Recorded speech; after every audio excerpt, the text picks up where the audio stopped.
ఇక పవన్ కళ్యాణ్ కాకినాడ టూర్ ఏపీలో పొలిటికల్ గా కాకరేపింది. కూటమి ప్రభుత్వం వైసీపీ మధ్య బియ్యం కయ్యం పుట్టించింది. రైస్ మాఫియా వెనక సూత్రధారులు వైసీపీ నేతలేనంటూ కూటమి నేతలు విమర్శిస్తే, రైస్ దోపిడీదారుల వెనక ఉన్నది కూటమి నేతలేనంటూ ఫ్యాన్ పార్టీ ఆరోపిస్తోంది. బియ్యం మాఫియాను వణికించిన పవన్ టూర్, అధికారుల గుండెల్లోనూ గుబులు.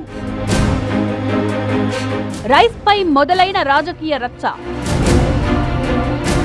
మాఫియా వెనక ఉన్నదెవరో తేల్చాలంటూ సవాళ్లు. కాకినాడ యాంకరేజ్ పోర్టు సాక్షిగా అక్రమార్కులకు వణుకు పుట్టించారు పవన్ కళ్యాణ్.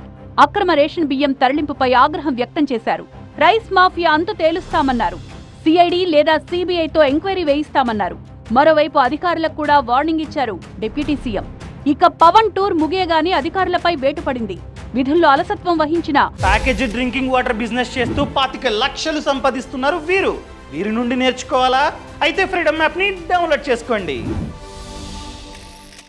పౌర సరఫరాల డీసీఎస్ఓ ప్రసాద్ పై చర్యలు తీసుకున్నారు ఉన్నతాధికారులు. ప్రసాద్ను కమిషనరేట్లో రిపోర్ట్ చేయాలని ఆదేశించారు. దీంతో తర్వాతి వేటు ఎవరిపై పడుతుందన్న ఆందోళన అధికారుల్లో మొదలైంది.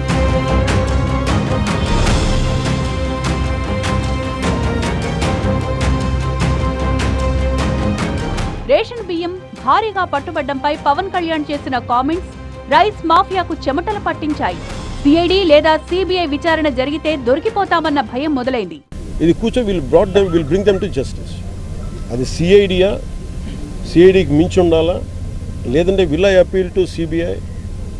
ఇవన్నీ మేము అంతర్గతంగా కేబినెట్లో తీసుకుని నిర్ణయం. పీడీఎస్ రైస్ గొడవ పొలిటికల్ టర్న్ తీసుకుంది.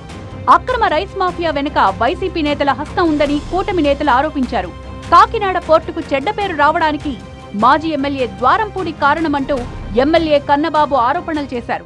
ద్వారంపూడి చంద్రశేఖర్ రెడ్డి ఈ వ్యవహారం అంతా నడుపుతున్నారని చెప్పి అనేక సార్లు మేము మాట్లాడాం. చాలా మంది మాట్లాడితే మా మీద తిరబడ్డాడు కూడా. ఆయన ఏం మాట్లాడాడండి ఆ రోజున? ఇదే ద్వారంపూడి చంద్రశేఖర్ రెడ్డి, ఓకే మాది రైస్ వ్యాపారం, రైసులో మేము రారాజులు, మా వ్యాపారం, నేను ఐవేరీ కోస్ట్ వెళ్తున్నాను, ఐవేరీ కోస్ట్లో గొడవలు కడుతున్నాను వ్యాపారం చేయడం కోసం అని చెప్పాడండి ఆ రోజున.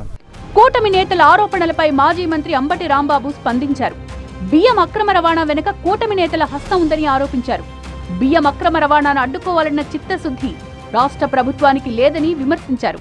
ఆయన పవన్ కళ్యాణ్ గారికి తెలుసో తెలీదో నాకు తెలియదు, కానీ ఆ పక్కనే ఉన్నాడు. ఆయన పేరేంటి, మన కాకినాడ ఎమ్మెల్యే గారు కొండబాబు. ఆయనకి మామూలు లేకుండా నడుస్తుందా నాకు తెలియగడుగుతాను. అలాగే నీ పక్కనే ఉన్నాడు పౌర సరఫరాల శాఖ మంత్రి గారు. ఇన్ని టన్నులు మీకు పీడిఎస్ రైస్ వెళ్ళిపోతున్నాయని చెబుతున్నారు కదా. ఆ పీడిఎస్ టన్నులు వెళ్ళిపోతుంటే పౌర సరఫరాల అధికారులకు తెలియకోకుండాను, ఆ శాఖకు నిర్వహిస్తున్నటువంటి మనోహర్ గారికి తెలియకోకుండాను ఆ టన్నులు వెళ్ళిపోతున్నాయా?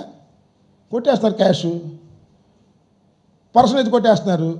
ఈ మధ్యన మీరు సీజ్ చేశారే, ఎవరు మన మనోహర్ గారు సీజ్ చేసిన వాటిని ఇప్పించడానికి కమిషన్ కొట్టేశారు కొంతమంది.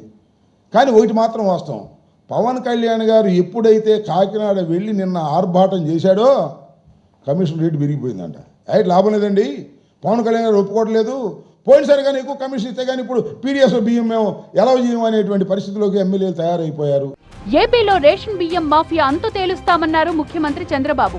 పేదలకు చెందాల్సిన బియ్యాన్ని విదేశాలకు తరలించి సొమ్ము చేసుకుంటున్న వారిని వదిలే ప్రసక్తే లేదన్నారు. అక్రమార్కులపై కఠిన చర్యలు తీసుకుంటామన్నారు. పేదవాళ్ళకు 2 రూపాయలకు ఉచితంగా బియ్యం ఇస్తే ఆ బియ్యాన్ని కూడా రీసైక్లింగ్ చేస్తున్నారు దొంగలు. దాన్ని కూడా మీకు చౌకగా 10 రూపాయలు ఇచ్చేసి 6 రూపాయలు 7 రూపాయలు మీకు ఇచ్చి ఆ బియ్యం తీసుకుపోయి విదేశాలకు అమ్ముకునే పరిస్థితికి వచ్చారు దుర్మార్గులు. నేను అందుకే చెప్తున్నా, ఎవరైతే రీసైక్లింగ్ చేస్తున్నారో మిమ్మల్ని కూడా హెచ్చరిస్తున్నా, వదిలిపెట్టం జాగ్రత్తగా ఉండమని హెచ్చరిస్తున్నానని చెప్పి కూడా నేను మీకు తెలియజేస్తున్నా. అక్రమ రేషన్ బియ్యంపై గళం విప్పిన పవన్ కళ్యాణ్ కు బీజేపీ మద్దతు తెలిపింది. డిప్యూటీ సీఎం హోదాలో పవన్ కి ఎక్కడికైనా వెళ్లి విచారణ చేసే అర్హత ఉందని చెప్పారు బీజేపీ ఏపీ చీఫ్ పురంధేశ్వరి. గతంలో తాము కూడా రేషన్ బియ్యం అక్రమ రవాణాపై ప్రశ్నించామని గుర్తు చేశారు. ఇవాళ పవన్ కళ్యాణ్ గారు దాన్ని పరిశీలించడానికి అక్కడికి వెళ్ళడం జరిగింది. వారిని ఏదైతే షిప్ దగ్గరికి వెళ్ళాలి అని చెప్పి వారు భావించారో అది అక్కడ యాంకర్ పోర్ట్ అవటం వలన అది కుదరదు అనేటువంటి విషయాన్ని అధికారులు తెలియజేశారు. ఏదేమైనప్పటికీ ఖచ్చితంగా పవన్ కళ్యాణ్ గారు కూడా చొరవ చూపించడం అనేది ఇది భారతీయ జనతా పార్టీ ఆది నుండి కూడా లేవనెత్తుతున్నటువంటి విషయం. And at the same time Pawan Kalyan garu ఏదైతే చర్య నిన్న వారు అవలంబించారో దాన్ని ఖచ్చితంగా భారతీయ జనతా పార్టీ స్వాగతిస్తారు. పవన్ కళ్యాణ్ కాకినాడ పర్యటనతో రేషన్ బియ్యం మాఫియాకు చెక్ పడే అవకాశాలు కనిపిస్తున్నాయంటున్నారు కూటమి నేతలు. పీడీఎస్ రైస్ అక్రమ రవాణాను అరికట్టేందుకు కూటమి ప్రభుత్వం చర్యలు తీసుకుంటుందంటున్నారు.